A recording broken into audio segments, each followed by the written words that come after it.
Hello students. तो आज हम अपने फोर्थ लेक्चर में आए हैं जो कि इवोल्यूशन की क्लास है। इवोल्यूशन में मैंने आपको पहले भी बताया है, ओरिजिन ऑफ लाइफ भी इस चैप्टर को हम कह सकते हैं या फिर ओरिजिन ऑफ इवोल्यूशन के नाम से भी किसी किसी बुक में ये चैप्टर दिया हुआ है। लेकिन वो तीनों एक ही चीज़ है, तो आप कंफ्यूज मत होना।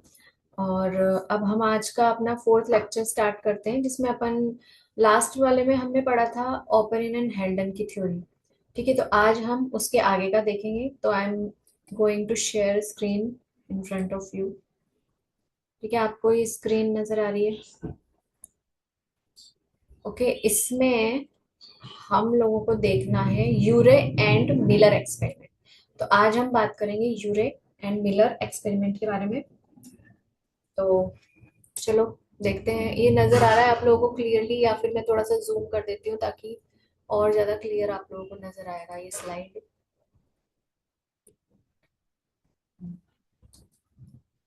तो ये है यूरे एंड मिलर एक्सपेरिमेंट के बारे में। सबसे पहले हम एक यूट्यूब की ये जो वीडियो है ये देख लेते हैं, ताकि हमें एक क्लियर पिक्चर हो जाएगी, ताकि हम थ्योरी पढ़ेंगे तो हमें थ्योरी इजीली समझ में आएगी कि एक्सपेरिमेंट में क्या चीज़ है। तो शुरू करते हैं।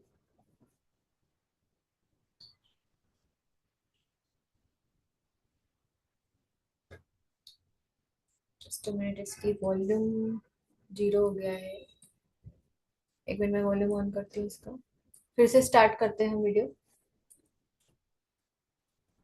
रशियन बायोकेमिस्ट अलेक्जेंडर ओपरिन और ब्रिटिश साइंटिस्ट जीबीएस हेल्डेन ने सेपरेटली एक हाइपोथेसिस दी थी, जिसे हम ओपरिन हेल्डेन हाइपोथेसिस के नाम से भी जानते हैं, जिसमें उन्होंने पृथ्वी पर जीवन किस तरह से आया होगा उसका स्टेप बाय स्टेप एक प्रोसेस बताया था। अपनी हाइपोथेसिस में उन्होंने कहा था कि इनऑर्गेनिक मैटर से ऑर्गेनिक कंपाउंड्स बने, कुछ ऐसे ऑर्गेनिक कंपाउंड्स जो कि लिविंग ऑर्गेनिज्म में पाए जाते हैं। उन्होंने ये इमेजिन किया कि ये सारे केमिकल रिएक्शंस प्रीमोर्डियल सूप के अंदर हुए होंगे। ऑपरेन ने उस पानी को प्रीमोर्डियल सूप का नाम दिया था, वहीं हेल्डे ने उसे हॉट डाइल्यूट सूप का नाम दिया था। ये सभी उनके आइडियाज थे, उनकी परिकल्पनाएं थी, जिसे साइंटिफिक आधार यानी कि साइंटिफिक प्रूफ की जरूरत थी, जिसे टेस्ट करने के लिए सबसे पहले सामने आते हैं अमेरिकन केमिस्ट हेरोल्ड यूरे और स्टैनली मिलर। 1952 के दौरान यूनिवर्सिटी ऑफ शिकागो में मिलर ने इसे परफॉर्म किया था और यूरे ने इसे सुपरवाइज किया था, और इसके बाद नेक्स्ट ईयर इस एक्सपेरिमेंट को पब्लिश किया गया। उन्होंने सोचा कि वो प्रिमिटिव अर्थ जैसी कंडीशंस क्रिएट करेंगे और फिर ये ऑब्जर्व करेंगे कि उसका क्या रिजल्ट मिलता है। क्या सच में इनऑर्गेनिक मैटर से ऑर्गेनिक कंपाउंड्स बन सकते हैं, जैसे ऑब्रेन और हेल्डे ने कहा था।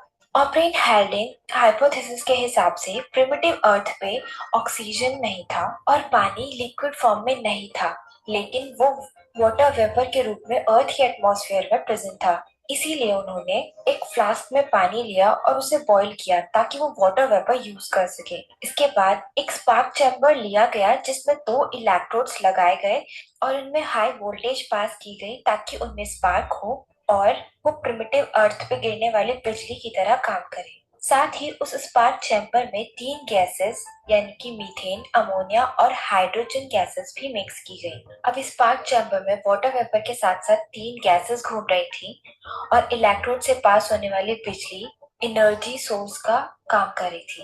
एटमॉस्फेयर को ठंडा करने के लिए उन्होंने कंडेंसर का यूज किया था। वाटर वेपर के साथ वो गैसेस मिक्स हो जाती थी और कंडेंसर उस वाटर वेपर को ठंडा करता था, और वाटर वेपर ठंडी होके कंडेंस होके पानी की फॉर्म में बदल जाती थी और वो फिर से आगे पहले वाले फ्लास्क में जाती थी और सेम साइकिल फिर से रिपीट होती थी। एक हफ्ते ये एक्सपेरिमेंट चलने के बाद जो पानी था वो ब्राउनिश ब्लैक हो चुका था। उस पानी में बहुत तरह के अमीनो एसिड्स, शुगर, लिपिड्स और बहुत से ऑर्गेनिक मॉलिक्यूल्स थे। मिलर को इसमें glycine, alpha alanine, beta alanine, aspartic acid, alpha amino butyric acid जैसे अमीनो एसिड्स मिले। यूरे मिलर के एक्सपेरिमेंट से हमें लेफ्ट और राइट हैंडेड दोनों तरह के अमीनो एसिड्स मिले थे।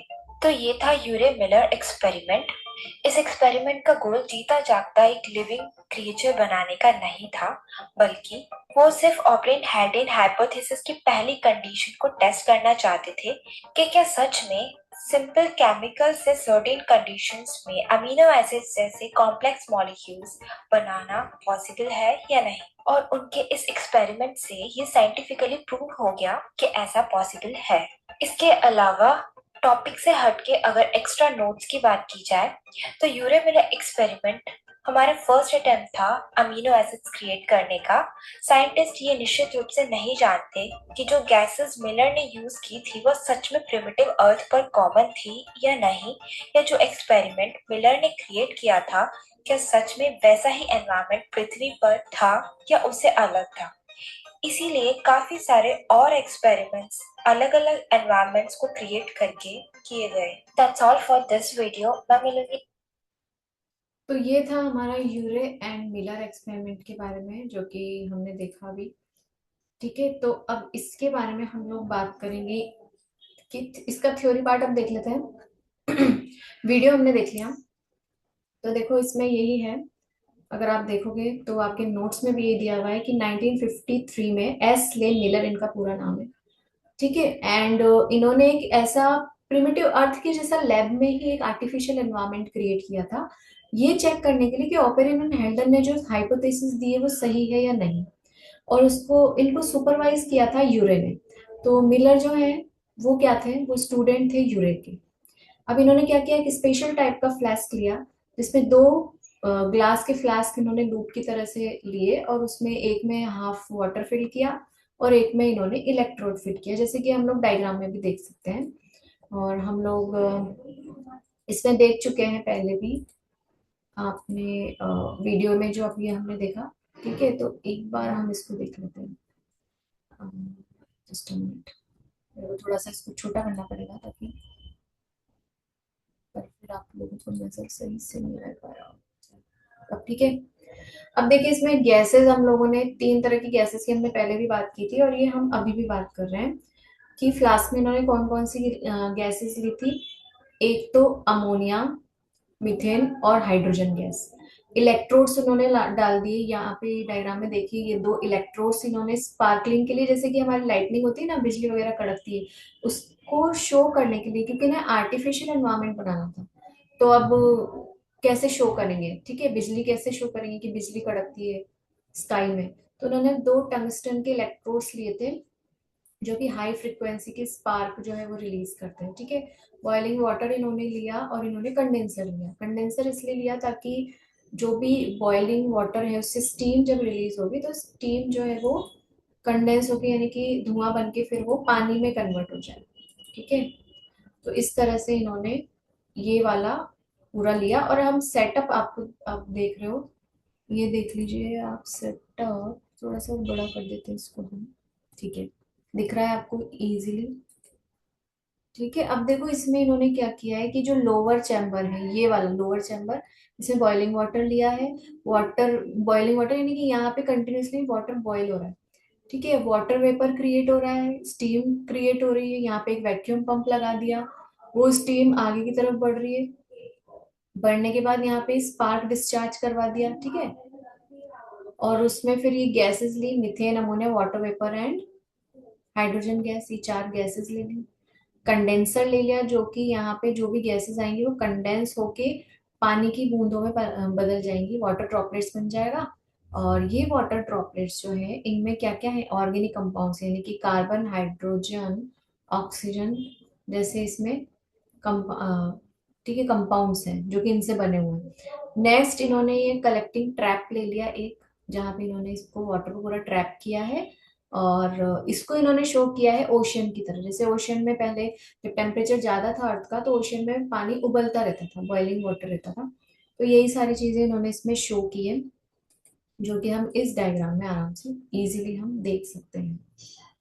ठीक है, अब हम नेक्स्ट देखेंगे अपना आगे का। तो ये आई होप आप लोगों को क्लियरली समझ में आ गया पूरा एक्सपेरिमेंट। अब हम देखते हैं नेक्स्ट जो हमारी थ्योरी वो है थ्योरी ऑफ बायोजेनेसिस। अभी तक हम लोग क्या देख रहे थे, अबायोजेनेसिस यानी कि नॉन लिविंग थिंग से हमने लिविंग बीइंग बनाए हैं। ठीक है, तो सबसे पहली लाइफ फॉर्म जो है वो कैसे हुई थी, धीरे धीरे उसमें इवोल्यूशन हुआ और वो नॉन लिविंग मॉलिक्यूल से ही स्टार्ट हुई थी। क्योंकि जो भी मॉलिक्यूल्स है, जैसे कि कार्बोहाइड्रेट है जिसमें हमने मोनोसेकेराइड या पॉलीसेकेराइड स्टार्टिंग में पढ़े थे, तो ये सब क्या है, ये नॉन लिविंग ही है, लिविंग में तो आएंगे नहीं। ठीक है, उसके बाद नॉन सेलुलर फॉर्म्स जो हैं, उन्होंने 3 बिलियन ईयर्स में पहले जो है वो नॉन लिविंग थिंग्स थे, जैसे कि आरएनए, प्रोटीन, पॉलीसेकेराइड, तो ये सब क्या है, नॉन लिविंग बीइंग है। और इन्हीं छोटे छोटे पार्टिकल्स ने मिलके या कंपाउंड्स ने मिलके हमारा पूरा सेल बनाया है। अब सेल जो है वो क्या है, वो लिविंग है। तो देखो, ये फर्स्ट सेलुलर फॉर्म जो है, लाइफ फॉर्म, वो प्रोबेबली वो सिंगल सेल ही रहा है, यानी बैक्टीरिया ही सबसे पहले आए हैं लाइफ में। और जितने भी लाइफ फॉर्म है वो ही वाटर एनवायरनमेंट में ही रहते थे। तो अगर ये क्वेश्चन आ जाता है, ये क्वेश्चन कई बार देखा गया है पेपर में, इसलिए आप लोग सुन लो इसको ध्यान से, कि फर्स्ट सबसे पहले लाइफ का ओरिजिन कहाँ हुआ था, लैंड पे या फिर वाटर में। तो आपको क्या टिक करना है, लाइफ ओरिजिन कहाँ पर हुआ था, वाटर में। सबसे पहले लाइफ वाटर में क्रिएट हुई थी, देन फिर वो लैंड पे आए, तभी तो पाइसेस पहले आता है ना, फिर एम्फीबियंस आते हैं, फिर एव्स हैं और ये सब चीजें आती हैं, फिर मैमल्स, ये सारी चीजें आती है, रेप्टाइल्स, मैमल्स। क्लियर है, तो ये इस तरह से सबसे फर्स्ट जो लाइफ फॉर्म था वो क्या था, हमारा वाटर में था। अब आरएनए वर्ल्ड की जो हाइपोथेसिस है, वैसे तो हमने मोल बायो में पूरा अच्छे से पढ़ा है, लेकिन हम इसमें थोड़ा सा, क्योंकि नाम आया है तो हम थोड़ा सा इसमें ऐड कर देते हैं। आरएनए वर्ड हाइपोथेसिस एक टाइप की थ्योरी थी। तो ऑपरेन और हेल्डन थ्योरी और मिलर यूरे का जो एक्सपेरिमेंट था, इन्होंने एक पाथवे प्रोवाइड किया, एक रास्ता दे दिया कि लाइफ इस तरह से ओरिजिन हुई होगी। ठीक है, जो कि उन्होंने क्या बताया कि अर्थ में नॉन लिविंग से लिविंग की तरफ लाइफ में मूव किया है। लाइक बिगेट्स लाइक उन्होंने फेनोमेनन दिया था, यानी कि जो जेनेटिक मटेरियल होते हैं वो हमारे पेरेंट्स से हमारे अंदर आते हैं, यानी हम उनके जैसे दिखते हैं, उनके जैसे हैबिट्स हमारे अंदर आती हैं। ठीक है, तो उसको क्या बोलते हैं, पर लाइक बिगेट्स लाइक। उसके बाद ये क्यों होता है, ये इसलिए होता है क्योंकि हम सबके अंदर एक ऐसी चीज है जो कि इंफॉर्मेशन कैरी करती है सेम जैसा हमारे पेरेंट्स में है, और उसी इंफॉर्मेशन को हम क्या बोलते हैं, जेनेटिक कंपोजिशन। ये जो जेनेटिक कंपोजिशन है, ये मैंने आपको थोड़ा सा एक ओवरव्यू दिया था कि सबसे पहले ऐसा माना जाता था कि आरएनए ही जेनेटिक मटेरियल था। आज के टाइम पे जेनेटिक मटेरियल कौन है, डीएनए, क्योंकि डीएनए ज्यादा स्टेबल है, तो ज्यादा लाइफ स्पैन ले सकता है, रह सकता है, ज्यादा देर अलाइव रह सकता है। उसको हम इतनी इजीली म्यूटेशन उसमें नहीं होता, आरएनए में बहुत जल्दी म्यूटेशन होता है। तो ये सारी चीजें हम देख चुके हैं मोलिक्यूलर बेसिस ऑफ इनहेरिटेंस में। आरएनए वर्ल्ड उसमें डिटेल में है, ये यहाँ पे शॉर्ट में बताया गया है। कुछ प्रोटीन या जो कुछ एंजाइम्स थे, एंजाइम्स भी प्रोटीन होते हैं, ये मैं आप लोग को बता चुकी हूँ, जो कि केमिकल रिएक्शन को क्रिएट करते हैं सेल के अंदर। तो सेल के अंदर जब भी रिएक्शन को कंट्रोल करेंगे, इंक्रीज करेंगे रेट ऑफ रिएक्शन, उनको हमने एंजाइम बोला था। और जब हम लैब में, यानी कि आउट ऑफ द सेल, हम कोई चीज रेट ऑफ रिएक्शन को इंक्रीज करते हैं, उसको हमने नाम दिया था कैटलिस्ट। कैटलिस्ट नाम दिया था हमने। ठीक है, तो ये हो गया हमारा एक पार्ट जिसको हमने बोला है आरएनए वर्ल्ड हाइपोथेसिस। अब आगे चलते हैं इसी चैप्टर में। तो आगे देखते हैं कि 1980 में सिडनी फॉक्स आए। ठीक है, तो सिडनी ऑल्टमैन ने 1980 में और थॉमस कैश ने इंडिपेंडेंटली ये बताया कि आरएनए जो है वो ही, इंडिपेंडेंट मतलब दोनों ने अपना अपना लैब में टेस्ट किया, और इन्होंने बताया कि आरएनए बायो कैटलिस्ट की तरह से रिएक्ट करता है। तो कौन है वो कैटेलाइटिक आरएनए, उनको हम बोलते हैं राइबोजाइम, जो कि आरआरएनए होता है, जो कि मैंने आपको याद करो कि मैंने हमने सेल यूनिट ऑफ लाइफ में पढ़ा था। राइबोसोम के अंदर इस तरह से 23S आरआरएनए होता है, 23S आरआरएनए हमने पढ़ा था, जो कि कैटेलाइटिक एक्टिविटी शो करता है, रेट ऑफ रिएक्शन बनाएगा, और रेट ऑफ रिएक्शन इंक्रीज करेगा, दैट मीन्स पॉलीपेप्टाइड चेन जो हम बनाते हैं ना, वो जल्दी जल्दी बनेगी, उसकी रेट को इंक्रीज करता है। ऑटमैन और कैश जो है, इनको नोबेल प्राइज मिला इसके लिए केमिस्ट्री में 1989 में। ठीक है, ये जो काम इन्होंने किया इसके लिए इनको नोबेल प्राइज मिला था। और एक नोट आपके सामने है कि जो डिस्कवरी है, इसने आरएनए वर्ल्ड हाइपोथेसिस को सपोज किया। जो डिस्कवरी इन्होंने की थी सिडनी ने और कैश ने, तो इन्होंने इसको प्रूव किया है एक्सपेरिमेंटली अपनी अपनी लैब्स में। नेक्स्ट हम देखेंगे इसके आगे का टॉपिक, जो कि है अब देखिए इससे क्या है कि न्यूक्लिक एसिड स्पेशली आरएनए के बारे में हमको एक आइडिया मिल गया।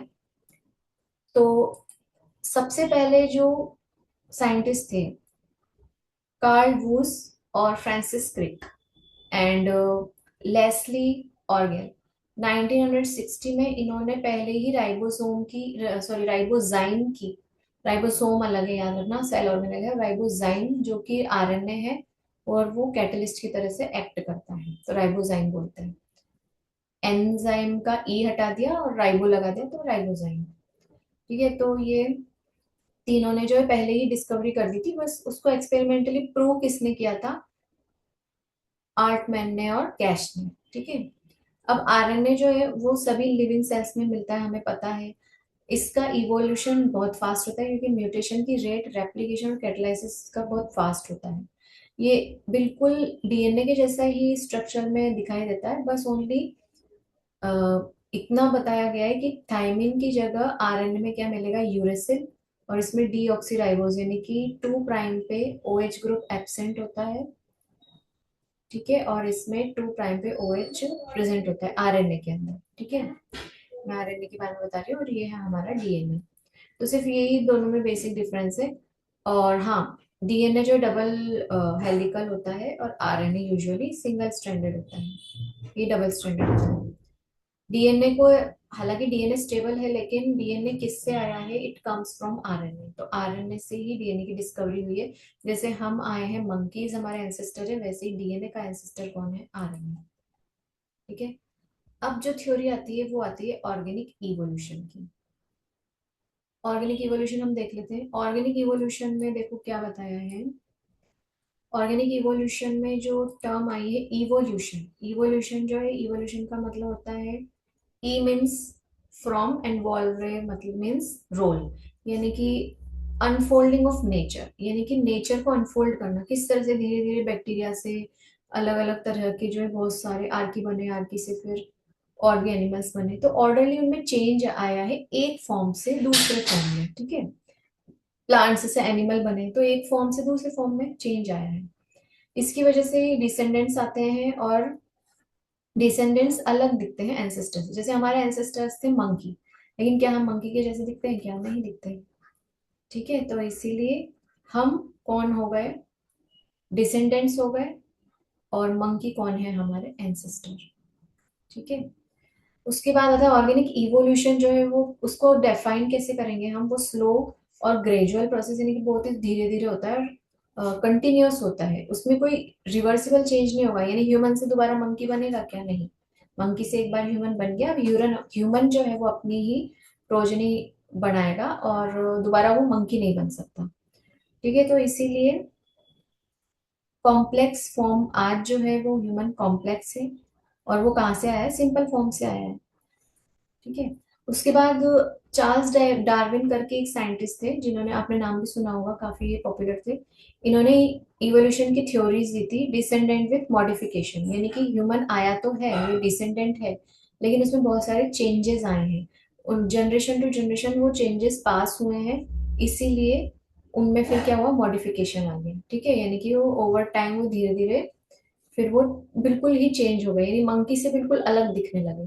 पहले चिंपैंजी, गुरिल्ला ये सब थे, उसके बाद ह्यूमन आए ना, तो ह्यूमन जो है वो मंकी से टोटली कैसे है, डिफरेंट है। ये चेंज क्यों आया है, क्योंकि नेचर ने जो डीएनए में म्यूटेशन हुआ उसे सिलेक्ट कर लिया, अगर सिलेक्ट नहीं करता तो ह्यूमन नहीं आ सकते थे, वहीं पे ही वो स्पीशीज का एक्सट्रैक्ट आउट हो जाता और वो डिस्ट्रॉय हो जाती। ठीक है, तो ये था ऑर्गेनिक इवोल्यूशन के बारे में। आगे हम लोग बात करेंगे लेमार्क की थ्योरी के बारे में, जो कि हम नेक्स्ट क्लास में देखेंगे। आज के लिए इतना ही है, तो उसके बाद अलग अलग थ्योरीज हम देखेंगे, जो कि बहुत मोस्ट पॉपुलर थ्योरीज है, एक लेमार्क की और डार्विन की। ठीक है, तो ये हम लोग देखेंगे नेक्स्ट लेक्चर में। अभी यहाँ तक आप लोग देखिए, आपको जो भी डाउट है आप पूछ सकते हो, और तब तक के लिए happy learning and enjoy your learning.